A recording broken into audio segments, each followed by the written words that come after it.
3, Chapter 1, Resources and Development, Part 4. Yes, we already read about resource, classification of resource, types of resource, basically about land resource, land as a resource, and now we are going to know about soil as a resource. So, before the question arises that what is the difference between a soil resource and a land resource, तो सबसे पहले कि हम लोग बार बार इस term को use करते हैं कि सॉइल रिसोर्स, लैंड रिसोर्स, और we continuously use it that land soil. But have you ever tried to know about the difference between land resource and soil resource? So let me tell you कि what is the difference between a land resource and a soil resource. तो सबसे पहले land, basically जो land resource होता है ना, वो land resource take all the parts, all the land masses of the earth. Either आप अगर किसी प्लेन एरिया पे खड़े हो तो that is also the part of a land, और even you are standing on the mountain, that is also a part of a land. ठीक है ना. जिस भी एरिया पे वाटर ना हो वो सारे एरियाज लैंड एरिया में, लैंड रिसोर्स में आते हैं. बट सॉइल रिसोर्स ये पर्टिकुलरली किसी एरिया में आता है. इसका classification on the basis of vegetation, climate of that area, उस चीज पे ये क्लासिफाइड किया रहता है. ठीक है ना. तो बेसिकली कि हम सॉइल को क्लासिफाई कर सकते हैं on the basis of climate, vegetation of that area. ठीक है ना. किसी भी एरिया. और एक बात और कि आप अगर किसी एरिया में खड़े हो तो जरूरी नहीं है कि उस एरिया में सॉइल होगा ही. ठीक है. But land is present everywhere. Either you are standing on a plateau, or you are standing on a mountain, even you are standing on a plane. Okay, तो यही रीजन होता है कि we can tell a mountain as a land resource but we can't tell a mountain as a soil resource. तो यही reason है. what is then this is the basic difference between the land and a soil resource. ठीक है. तो in last video I have told you कि land is a basic resource for all human being, because हम कोई भी primary या secondary काम करेंगे या फिर कोई भी प्राइमरी या सेकेंडरी काम होगा तो वो होगा कहाँ, वो लैंड पे ही होगा. और land is a basic need of a human being. Okay. एक बात और कि आप लैंड को अपने अकॉर्डिंग, लैंड रिसोर्स को अपने अकॉर्डिंग बढ़ा या घटा नहीं सकते हो. But again we will talk about a soil resource. तो हम इसे भी अपने अकॉर्डिंग बढ़ा या घटा नहीं सकते हैं. It is also in a very limit amount. Okay. तो देखो सॉइल रिसोर्स होता क्या है. तो soil resource is a renewable natural resource. Do you know कि renewable natural resource soil resource को क्यों कहा गया है. तो लेट मी टेल यू कि हम लोगों ने अपने पार्ट 1 में क्लासिफिकेशन ऑफ रिसोर्स देखा था, तो उसमें हम लोगों ने रिन्यूएबल रिसोर्स के बारे में पढ़ा था. And now again this term is used here that soil is a renewable natural resource. It means कि soil जो है एक natural resource तो है. This term also we have read in that part 1. If you haven't seen that video, please go through that video. Okay, then you will get it very easy way. Okay. तो सबसे पहले कि हम soil को यहाँ renewable resource भी बोल रहे हैं और नेचुरल रिसोर्स भी बोल रहे हैं. तो let me tell you the reason कि हम इसे रिन्यूएबल रिसोर्स क्यों बोल रहे हैं. क्योंकि ये टाइम के साथ रिन्यू होते रहता है. रिन्यू होता कैसे है. तो रिन्यू उसी तरह से होता है जिस तरह से लैंड इरोड होता था. इट मीन्स कि जब डिफॉरेस्टेशन होता है तब हमारा क्या होता था, जो टॉप सॉइल होता था वो उस जगह से हट जाता था, वो इरोड हो जाता था, वो डिग्रेड हो जाता था. बट ये renewable resource, how it is a renewable resource, यहाँ जब आप देखोगे तो कुछ समय के बाद सॉइल चेंज होता रहता है हर जगह का, या फिर वो नेचुरली भी होता है, या फिर हम मैनकाइंड जो इस धरती पे रहते हैं, जो इस सॉइल पे कल्टीवेशन करते हैं, हम उसे रिन्यू करते रहते हैं। रिन्यू करते कैसे, हम क्या करते हैं कि जब भी हम सीड को सोन करने जाते हैं उससे पहले हम सॉइल को खोदते हैं, ठीक है, उसको हम लोग प्लॉ करते हैं फील्ड को। तो प्लॉ करने से होता क्या है कि जो अपर सॉइल रहता है, it means the top soil, वो अंदर चला जाता है, और जो सब सॉइल रहते हैं मीन्स टॉप सॉइल के नीचे जो सॉइल रहता है वो सॉइल ऊपर आ जाता है। I will explain you about top soil सब सॉइल ऑल्सो। तो ये होता है इसीलिए, और ये टाइम के साथ रिन्यू होते रहता है, जनरली ये टाइम के साथ रिन्यू होता है, इसीलिए हम इसे रिन्यूएबल नेचुरल रिसोर्स कहते हैं। और यू ऑल नो कि हम इसे नेचुरल रिसोर्स क्यों कहते हैं, because we have found it naturally, हम इसे बना नहीं सकते हैं, ये नेचर ने हमें गिफ्ट किया है, और इट इज इन, मतलब ये इतने हैं अमाउंट में कि हम इसे यूज भी कर रहे हैं, फिर भी ये खत्म नहीं हो रहा है। बट अगर जब आप इसे मिसयूज कर रहे हो, और हम बेसिकली हम पीपल, हम लिविंग बीइंग अभी के टाइम रिसोर्सेज को बहुत ज़्यादा ही मिसयूज कर रहे हैं। तो छोड़ो इन सब बातों को, आते हैं हम अपने पॉइंट पे कि soil is a renewable natural resource. Again we are seeing here कि it is written it support the growth of plant and all other living thing और living beings, ठीक है। देखो सबसे पहली बात कि हम अभी के डेट में, या फिर हम कितने भी मॉडर्न होते चले जाए, कितना भी मतलब हम रिच होते चले जाए, बट जो सॉइल है उसका नीड हमें हमेशा ही रहेगा। क्योंकि देखो, या फिर वो पर्सन रिच हो या फिर वो पर्सन पुअर हो, ही नीड अ फूड को ग्रो करने के लिए, फूड को कल्टीवेट करने के लिए वी नीड अ लैंड पे अगर सॉइल नहीं होगा तो हम नहीं कर सकते हैं कल्टीवेट फूड को, ठीक है। तो for cultivation purpose we all need a land, either we human beings और द एनिमल, सबको ही सॉइल चाहिए। क्यों चाहिए?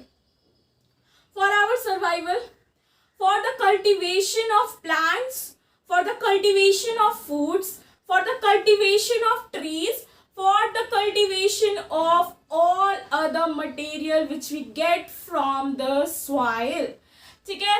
तो it means कि soil is very necessary for us, okay। और एक बात कि हमारा जो soil है it is basically classified on the climatic condition of that proper area. We will read it further, that on the climatic condition, in how many type our soil, means the soil present in India is, मतलब India is divided, okay। First let me explain you about the soil profile, okay। तो soil profile में basically 4 parts होते हैं, ठीक है ना। Basically soil profile में कितने पार्ट्स होते हैं? 4 पार्ट्स होते हैं। The upper most part is called the top soil and it contain all the nutrients which is very important for the growth of plants, okay. तो मतलब देखो, टॉप सॉइल जो होता है इट इज बेसिकली, वो top में होता है, the upper most layer of the soil, ठीक है। Top soil the upper most layer of the soil, और इसमें ऑल द न्यूट्रिएंट्स, मतलब जितने भी न्यूट्रिएंट्स किसी प्लांट को चाहिए होता है वो न्यूट्रिएंट्स इसमें प्रेजेंट होते हैं। उसके नीचे आता है हमारा सब सॉइल। अब ये जो सब सॉइल है वो टॉप सॉइल के नीचे आता है, and it contain rock, sand and silt, clay. इसमें क्या क्या होता है? रॉक भी होते हैं, इसमें क्ले भी होते हैं, इसमें फिर क्या होता है? सैंड, बालू भी होता है, फिर इसमें सिल्ट क्ले होते हैं। सिल्ट क्ले बेसिकली वो छोटा छोटा जो कण होता है ना, उसे हम लोग बोलते हैं सिल्ट क्ले, ओके। तो टॉप सॉइल के नीचे आता है सब सॉइल, और किसी न किसी टाइम में जो सब सॉइल होता है वो टॉप सॉइल में चेंज होता ही है, ठीक है। उसके बाद हमारा आता है substratum weathered parent rock material. अब देखो, substratum weather parent rock material, ये जो होता है ये हमारा अकॉर्डिंग टू वेदर ही फॉर्म होता है, ठीक है। And the last one is the unweathered parent bedrock. इसको वेदर से कोई भी मतलब नहीं होता है, इट इज फॉर्म्ड, मतलब ये सबसे बिलो में होता है और ये खुद फॉर्म होता है और इसमें ना बहुत ही रॉक टाइप का स्ट्रक्चर होता है और ये बहुत बड़े बड़े भी होते हैं। पेरेंट रॉक में दो आता है, first is rock material and second is the bed rock, okay. और एक होता है जो अनवेदर्ड होता है, दूसरा होता है जो वेदर्ड होता है, और उसके बाद आता है हमारा सब सॉइल। सब सॉइल जो टॉप सॉइल के नीचे होता है, सब सॉइल जो कंटेन करता है रॉक को, क्ले को, सिल्ट मटेरियल को। उसके बाद हमारा आता है अपर सॉइल, और अपर सॉइल जो होता है वो कंटेन करता है all the important nutrients which is very important for the growth of a plant, ठीक है। उसके बाद I have told you that we will read about the classification of soil. तो there is different types of soil which is classified on the vegetation और weather, ठीक है।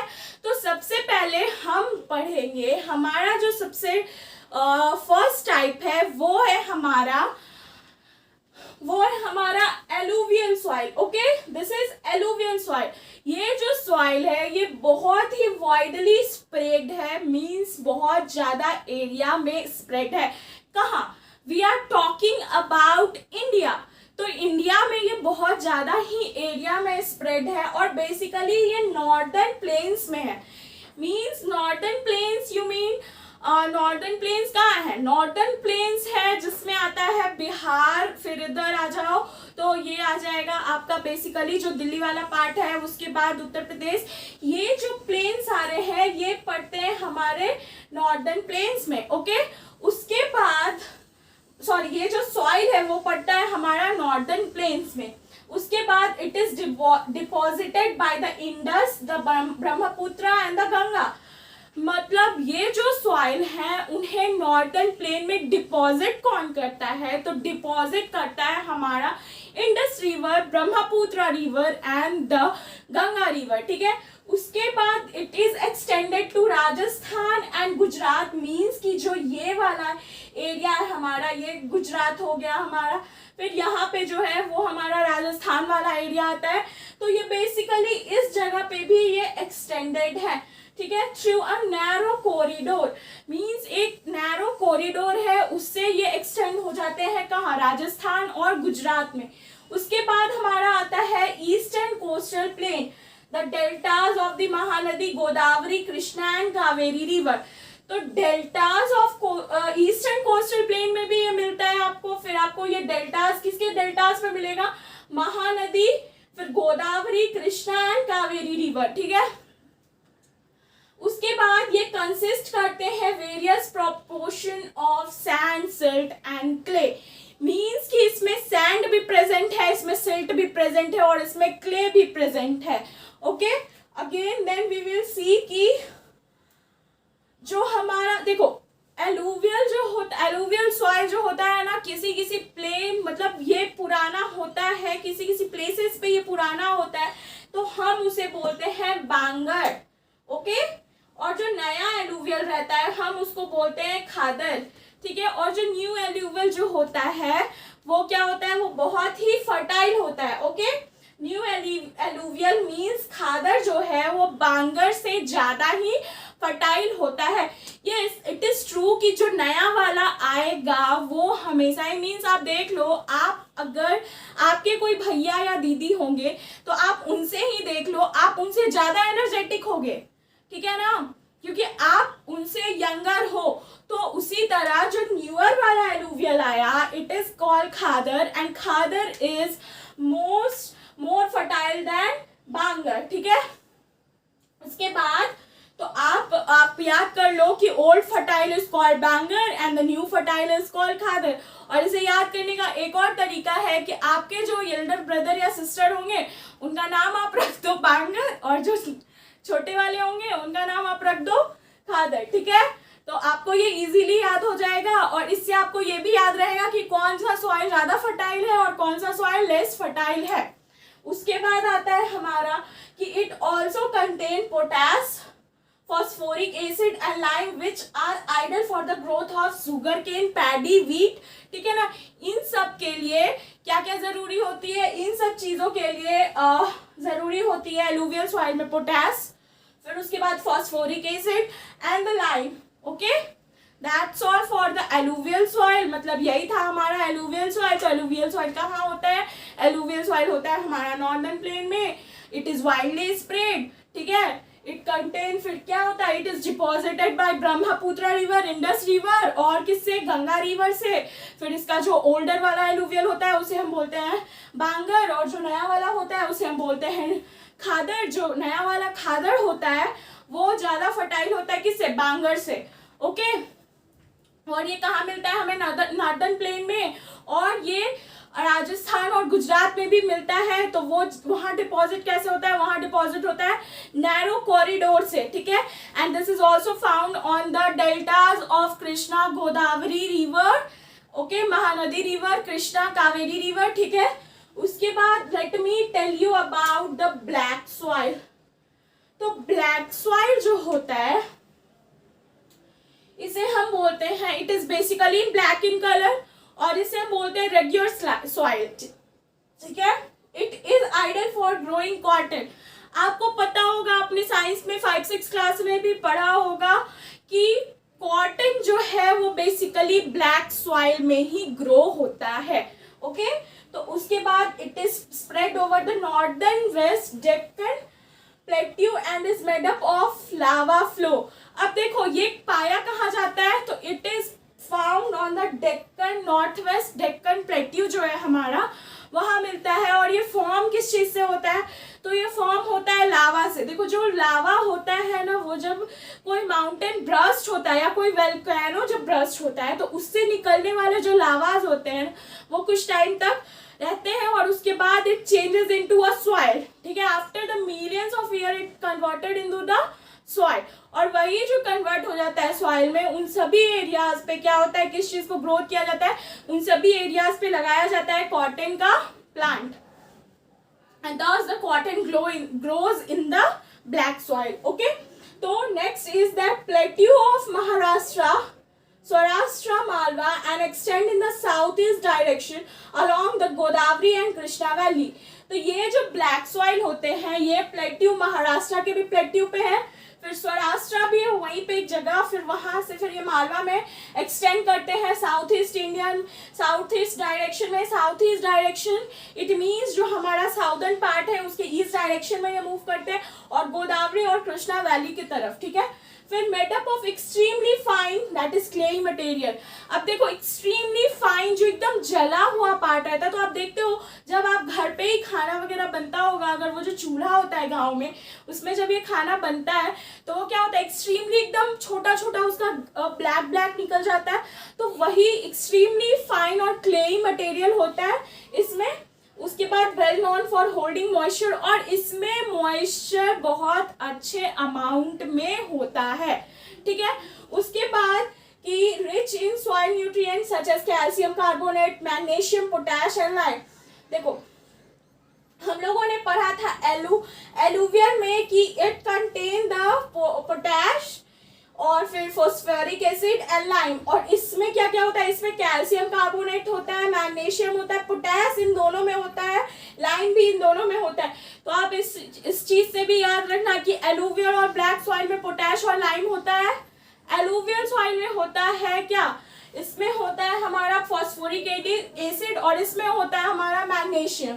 ठीक है, फिर उसके बाद और कैल्शियम कार्बोनेट. फिर then it is sticky in pre monsoon period. और बेसिकली ना जब हमारा प्री मॉनसून पीरियड, जैसे ही हमारा मॉनसून पीरियड आने वाला रहता है उससे पहले ये बहुत ज़्यादा स्टिकी होता है, चिपचिपा होता है. और एक चीज़ जब आप मतलब जो वेदर कंडीशन बहुत ज़्यादा हॉट रहता है, मीन्स एक्सट्रीमली हॉट रहता है जब वेदर, तब ये बहुत वो हो जाती है, उसमें क्रैक्स आ जाते हैं ना, तो क्रैक भी इस सॉइल में बहुत जल्दी आता है. Okay, now we will read about red and yellow soil. तो रेड एंड येलो सॉइल जो है ये developed in areas of low. देखो जहाँ पे लो रेनफॉल होता है basically in the east and south part of the Deccan plateau, इन सब एरिया में होता है हमारा रेड और येलो सॉइल। और ये बेसिकली फाउंड कहाँ होता है? Odisha, Chhattisgarh. Look yellow when it is hydrated in hydrated form. अब देखो जब ये हाइड्रेटेड फॉर्म होता है, मतलब हाइड्रेटेड फॉर्म कब बोला जाता है? हाइड्रेटेड फॉर्म जब उसमें ज्यादा पानी होता है तब ये किस कलर का दिखता है? येलोइश हो जाता है बहुत ज्यादा, ठीक है, तो येलो कलर का ये नजर आता है। फिर let me tell you about now laterite soil. Okay, laterite soil जो है, this soil found in the area having high temperature and heavy rainfall. अब देखो हम लोगों ने पढ़ा कि रेड और येलो सॉइल जो था ये उस जगह पे होता है जहां लो रेनफॉल होता है। And now we are reading about laterite soil. ये उस जगह पे होता है जहां पे हैवी रेनफॉल होता है एंड बहुत ज्यादा हाई टेम्परेचर होता है। उसके बाद इसमें क्या होता है, ये कंटेन करता है वेरी लो ह्यूमस, ठीक है, इसमें बहुत ज्यादा कम ह्यूमस रहता है and it is suitable for, देखो इसको ना कल्टीवेट करने के लिए, इस लैंड इस सॉइल में कुछ भी कल्टीवेट करने से पहले उसमें एडुकेट अमाउंट में फर्टिलाइजर्स और मैन्योर को ऐड करना पड़ता है, ताकि ये आपको मतलब जो आप कल्टीवेट करोगे उसको अच्छे अमाउंट में भी कल्टीवेट करें और in the good way, okay, for use. फिर mainly found in Karnataka, Kerala and Tamil Nadu, ठीक है, ये TN तमिलनाडु लिखा हुआ है।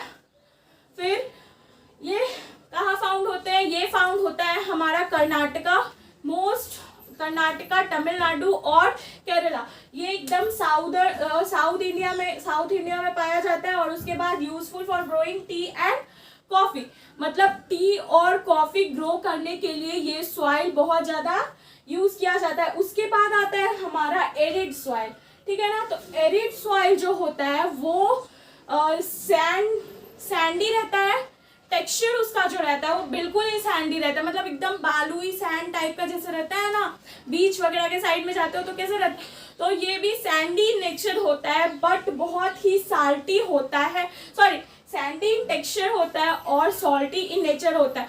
तो बेसिकली देखो ये बीच के साइड में जो ग्रोथ होता है या समुद्री एरिया जो रहता है ना, ओशियानिक रीजन्स जो रहते हैं वहां पे जो सॉइल प्रेजेंट रहता है उसको हम लोग बोलते हैं एरिड सॉइल। और ये सॉइल क्या होता है, बहुत ज्यादा सैंडी दिखता है, सैंडी इन टेक्सचर होता है और साल्टी इन नेचर होता है। देखो जब ओशियन के साइड में जो सॉइल है वो ऑफ कोर्स साल्टी रहेगा, क्योंकि जो वाटर रहता है ओशियन में इट इज वेरी साल्टी। आप सुने होंगे कि समुद्र का पानी बहुत ज्यादा नमकीन होता है या फिर the water of ocean is very salty. तो इस वजह से जो ये सॉइल भी होता है वो भी सॉल्टी हो जाता है, okay.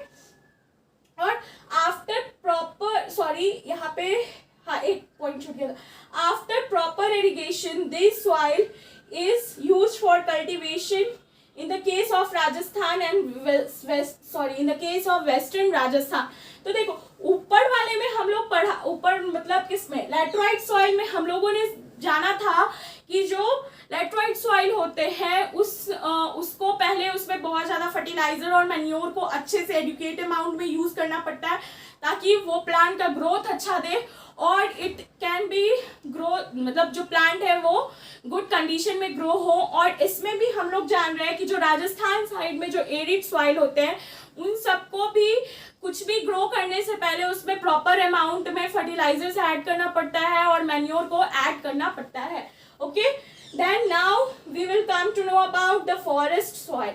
This soil is found in hilly and mountainous area, मतलब जो हमारा हिली एरिया होता है और जो हमारा माउंटेनियस एरिया होता है उस जगह पे ये फॉरेस्ट सॉइल पाए जाते हैं, ओके।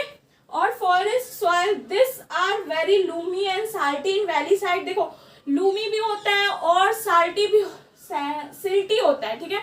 सिल्टी और लूमी मतलब होता है, मतलब लूमी आप कह सकते हो कि उसमें ना बहुत ज्यादा चिकनाहट आ जाता है, ओके। और सिल्टी, सॉरी लूमी का मतलब वो नहीं होता है, वो क्लेई का मतलब होता है, ओके ना। सील्टी और लूमी जो होता है ना वो उसमें देखते हो आप पहाड़ के ऊपर चढ़ोगे तो क्या होता है ना कि उसपे से वाटर का फ्लो जल्दी जल्दी होता है, वाटर के साथ इतना छोटा छोटा सा जो पार्ट आते रहता है ना उसी को हम लोग बोलते हैं लूमी और सिल्टी, ओके।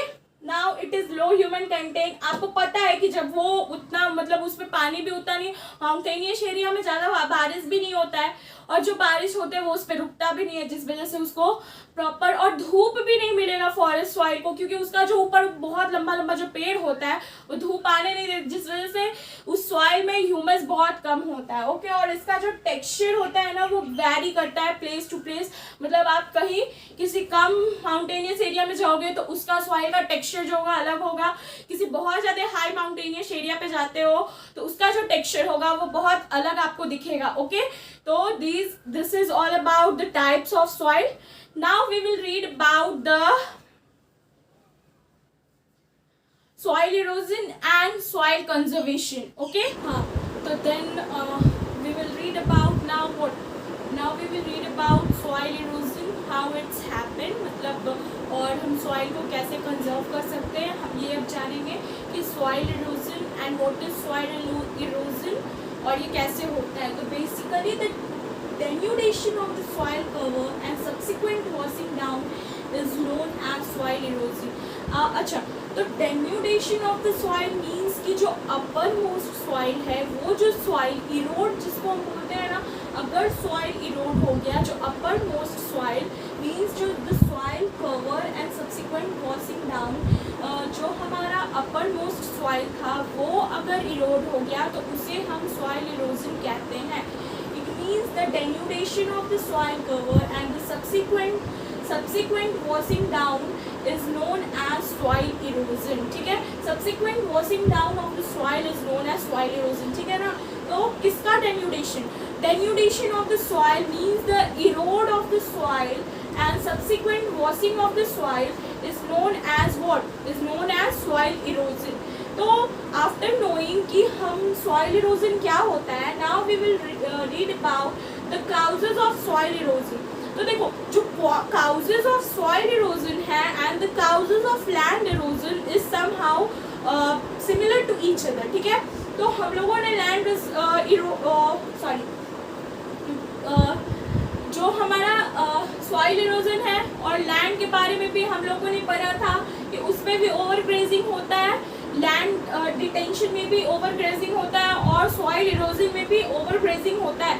तो देखो, ओवर ग्रेजिंग जब जानवरों को आप खुले फील्ड में छोड़ दोगे तो वो क्या करते हैं, वो कोई टिपिकल उनको एक वे नहीं दिया हुआ है कि आप इसी वे में खाओ और इस वे में खाना कि नीचे से प्लांट के साथ साथ सॉइल ना निकले, सॉइल भी निकल जाता है, तो इस वजह से टॉप सॉइल जो रहता है वो हट जाते हैं, इस वजह से ओवर ग्रेजिंग होता है और over grazing is the main reason for the soil erosion.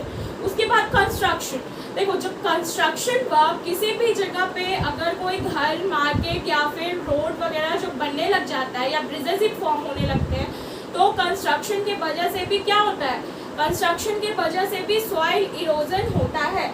उसके बाद आता है हमारा क्या, माइनिंग। ठीक है, देखो माइनिंग में भी मैंने आपसे बोला था कि पीपल क्या करते हैं ना कि माइन करने के लिए गड्ढा तो खोद देते हैं, लेकिन जो सॉइल वो चारों तरफ निकालते हैं उसको वहीं पे छोड़ देते हैं, तो इस वजह से फिर हवा आता है तो उसका जो सॉइल रहता है वो इरोड हो जाता है।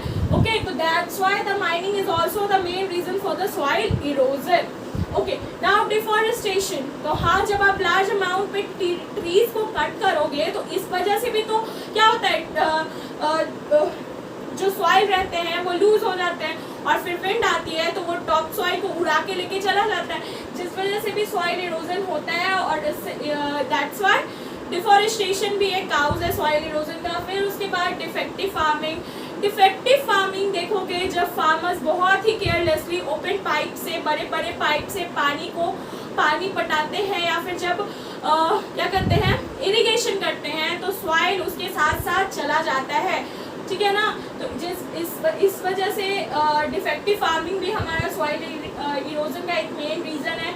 उसके बाद नेचुरल फैक्टर्स भी है कि जब विंड बहुत तेज चलता है तब भी ऊपर का जो सॉइल रहता है वो हट जाता है, या फिर जब ग्लेशियर जैसे ही पिघलने लग जाते हैं तो पानी इतना तेज आने लग जाता है कि उसके साथ साथ हमारा सॉइल का जो फर्टिलिटी या फिर सॉइल का जो मॉइस्चर होता है वो खत्म होने चला जाता है, खत्म हो जाता है, तो इस वजह से भी सॉइल इरोजन की भी होता है। उसके बाद डेवलपमेंट ऑफ डीप चैनल्स। अब देखो, बड़े बड़े चैनल्स बहुत ही जब डेवलप्ड एरिया हो जाता है तो डीप चैनल्स की ज़रूरत पड़ती है। डीप चैनल्स की ज़रूरत इसलिए पड़ती है ताकि उस चैनल से वाटर को क्रॉस किया जाए। तो डीप चैनल्स की वजह से डेवलप होता है, मतलब डीप चैनल जैसे ही डेवलप होने लग जाता है तो वैसे ही सॉइल इरोजन होने लग जाती है। फिर ना एक पॉइंट आया कि what is seat erosion.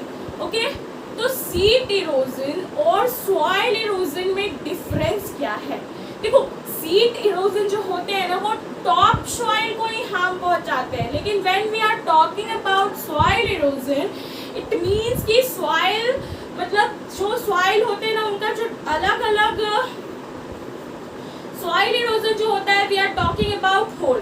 Basically एकदम ये दिमाग में बैठा कि we are talking about whole and sheet erosion it means that we are talking about the top soil. Washing off the top soil is known as sheet erosion. Okay, तो अब we have read about the causes of soil erosion, then we will know ना कि conservation हम कैसे कर सकते हैं soil का, या फिर what are the conservative methods.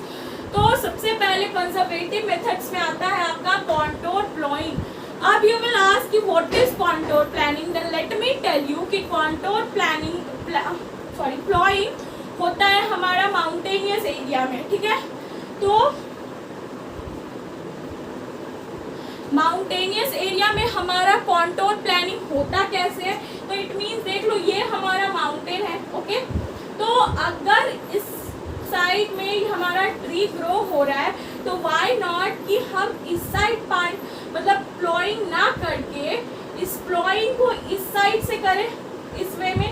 Means मेरे कहने का मतलब इस वे में ना करके हम अपना जो देखो let me tell you nice, मान लो दिस इज आवर माउंटेन और इसी फील्ड पे हम कर रहे हैं ग्रो प्लांट्स को। ठीक है ना, तो if you will do the contour ploughing like this then for some time water will be hold here, और वाटर अगर गिरता भी है तो उसके साथ साथ सॉइल का फर्टिलिटी नहीं जाएगा, fertility will still remain there. तो हम जो कॉन्टोर प्लॉइंग है इसको ऐसे ना मतलब ऐसे तो आप करोगे तो ये नॉर्मल प्लॉइंग हो जाएगा, लेकिन अगर आप ऐसे करते हो तो ये कॉन्टोर प्लॉइंग हो जाएगा, क्योंकि you are doing the ploughing for stoppage of water. ठीक है, जिसके साथ साथ हमारा फर्टिलिटी ना जाए। फिर हमारा आता है second is terrace farming. Then what is terrace farming? तो cutting down of mountain and making the plain area is known as हमारा टेरेस फार्मिंग। अब इस एरिया पे आप फार्मिंग करो, इसमें पानी दो, कुछ समय तक तो पानी आपका रुकेगा ही रुकेगा, तो it is our terrace farming. Okay okay, उसके बाद आता है हमारा स्ट्रिप फार्मिंग। तो मान लो दिस इज द लैंड। तो पहले बेसिकली होता क्या है ना कि हम जो फार्मर्स होते हैं वो अगर इधर से पानी देने लग जाते हैं तो हमारा जो है सॉइल है वो इरोड होकर के इस जगह पे आकर के रुक जाता है। जितना भी सॉइल इरोड होता है पूरे फील्ड में वो इस जगह पे आकर के रुक जाता है। उसके साथ साथ जो हमारा फर्टिलाइजर्स वगैरह जो हम यूज़ करते हैं वो सारे इस जगह पे आके रुक जाते हैं। तो इस फर्टिलाइजर्स को स्टॉप करने के लिए इस जगह पे we will make here the strip. Okay, and this strip is made through, या फिर आप रॉक यूज़ करो, यहाँ रॉक रख दो, या फिर आप स्ट्रॉ यूज़ करो, स्ट्रॉस को रख दो यहाँ पे, जिस वजह से जब विंड आएगा या फिर जब आप पानी पटाओगे या फिर आप पानी इसमें डालोगे तो पानी जो रहेगा वो स्टॉप हो जाएगा इस एरिया पे। तो आपका फर्टिलाइजर इस जगह पे जाके वेस्ट नहीं होगा। इसीलिए then we will talk about the shelter belt. I have already told what is shelter belt. ये हमारा फील्ड है तो यहाँ पे हम पेड़ लगा दे रहे हैं इस जगह पे।